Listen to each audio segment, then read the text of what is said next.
So I hope that's a more detailed answer to your question. Okay. Sir, in the striped shirt. Over time, like larger mammals, they became gradually smaller as they evolved. Is there a reason for this, or because I was reading in an article yesterday, and is there we had like the giant sloth, and we don't have giant sloths anymore? Is there a reason to this? Okay, well, what you're asking me about is there an evolutionary trend to make animals smaller?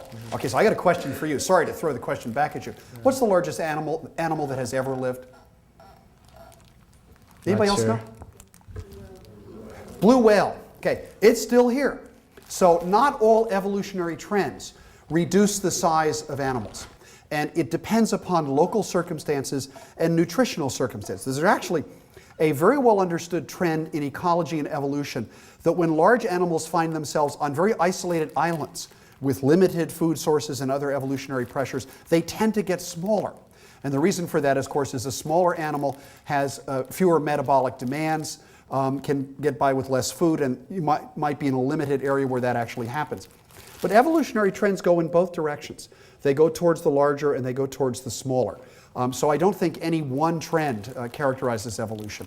And the persistence of the blue whale alive today, the largest animal that has ever existed, I think is a good indication of that. Okay. Right there, sir? How long do you think it might take for the whole debate over evolution to be resolved? How long do I think it would take for the debate over evolution to be resolved? My short answer is not in my lifetime.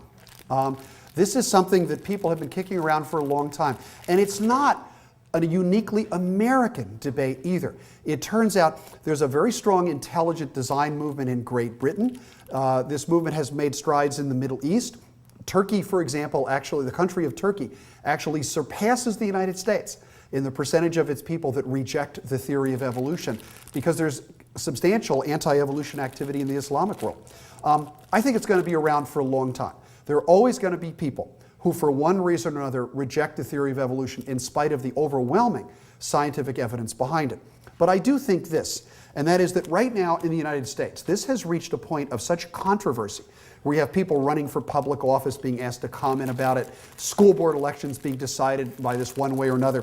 It's reached a point where we're actually at what a systems analyst guy would call a tipping point. And I honestly think this country is going to go one way or another. And as a scientist and an eternal optimist, I think we're going to go the right way.